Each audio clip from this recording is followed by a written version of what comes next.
성경의 비유나 당시의 제도 등을 보면 공통점이 있습니다. 먼저 우리가 잘 아는 씨 뿌리는 비유를 보면 네 부류의 사람들이 있습니다. 길가는 믿지 못하고 구원을 받지 못하게 되는 사람들이라고 말합니다.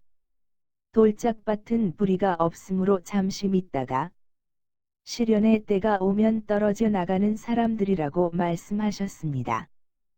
가시덤불에 떨어진 씨는 열매를 맺는 데에 이르지 못하는 사람들이고 좋은 땅은 열매를 맺는 사람들이라고 말씀하셨습니다. 문화 비유에서도 네 부류의 사람들이 있습니다. 열문화를 남긴 종은 장사하라는 주인의 명령에 순종하여 완전수인 열문화를 벌어서 착한 종이라는 칭찬과 열고을 권세를 받습니다. 다섯문화를 남긴 종은 10의 반, 즉 절반의 완성을 이루었고 비록 열문화 남긴 종처럼 착한 종이라는 칭찬은 없어도 일한 대로 5고을 권세가 주어집니다. 한 문화를 그대로 수건에 싸둔 종은 장사하라는 명령을 순종하지 않았고 악한 종이라는 책망을 받고 가지고 있던 한 문화를 빼앗깁니다. 왕이 되는 것을 원하지 않았던 백성들은 원수라는 평가를 받았고 죽임을 당합니다. 유대인의 결혼 제도를 살펴보면 또한 유사한 점을 알 수 있습니다. 먼저 약혼을 하고 일정 기간 뒤 결혼식을 하고 같이 사는 과정을 거칩니다. 아직 신부가 그의 아버지 집에 있을 때 신랑은 신부 집에 가서 신부를 사는 값을 치르고 신부의 의향을 묻는 의식을 치룹니다. 이때 포도주를 받아 마시면 신랑으로 받아들이겠다는 언약을 맺은 것입니다.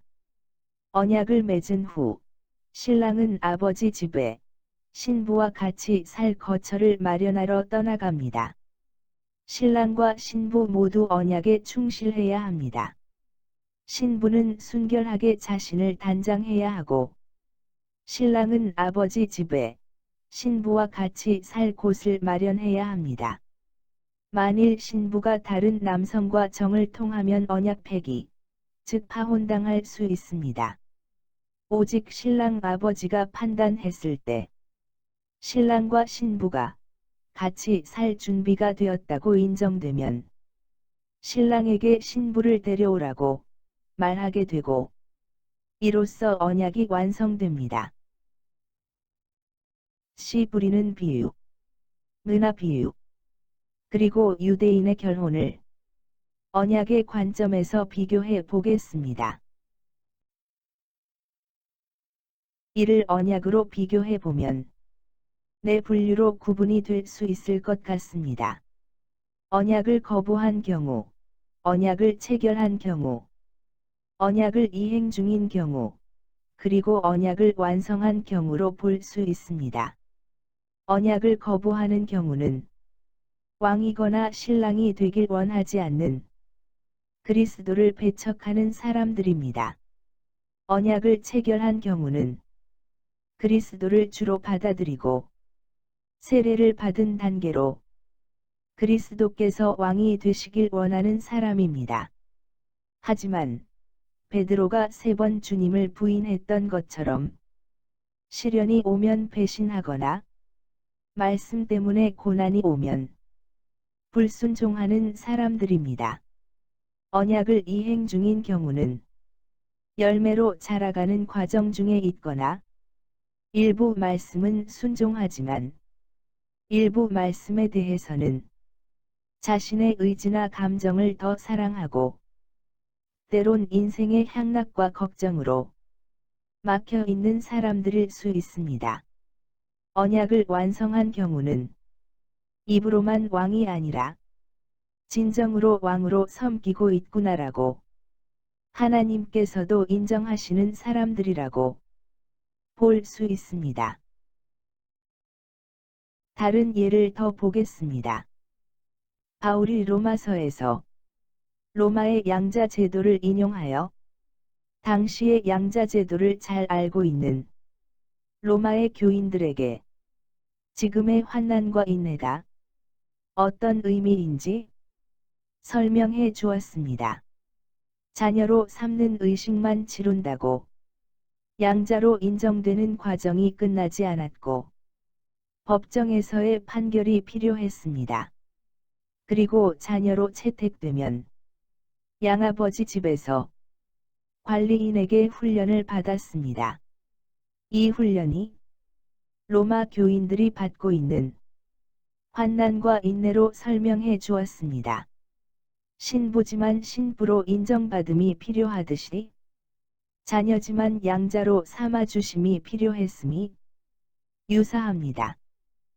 또한 왕의 혼인 잔치 비유에서도 초대에 응하지 않은 사람, 즉 언약을 거부한 사람, 초대에 응했지만 예복을 입지 않은 사람, 그리고 예복을 입은 사람들로 구분됩니다.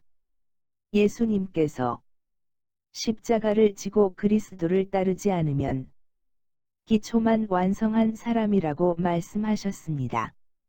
이는 기초가 없는 사람, 기초만 있는 사람, 기초 위에 망대를 쌓고 있는 사람, 그리고 망대를 완성한 사람들로 구분될 수 있습니다. 지금까지의 예를 정리해 보면 다음과 같습니다.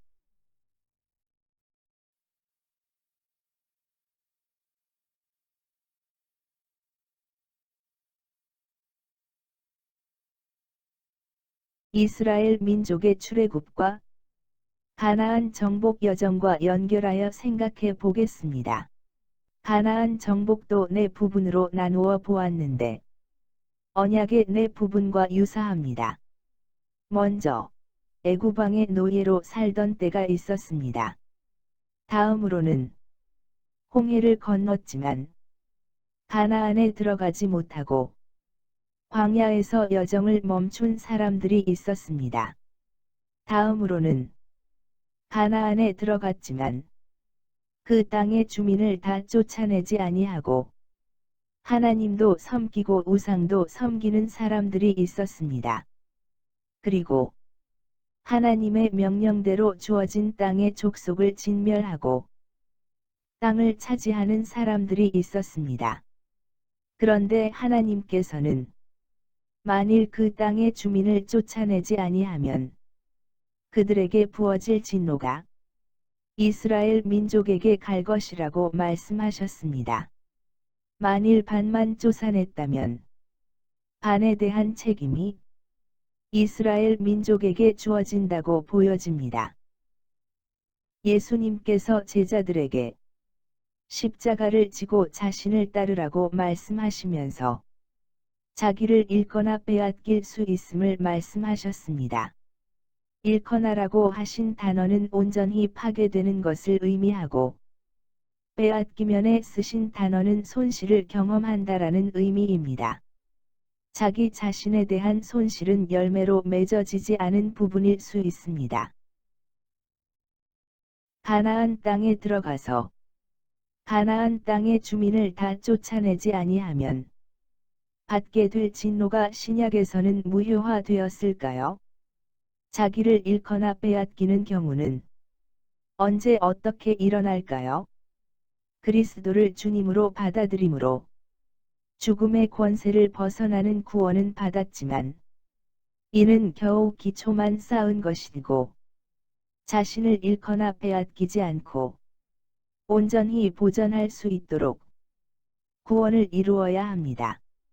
이 구원이 예수님께서 말씀하신 좁은 문으로 들어가야 찾을 수 있는 구원이라고 생각됩니다.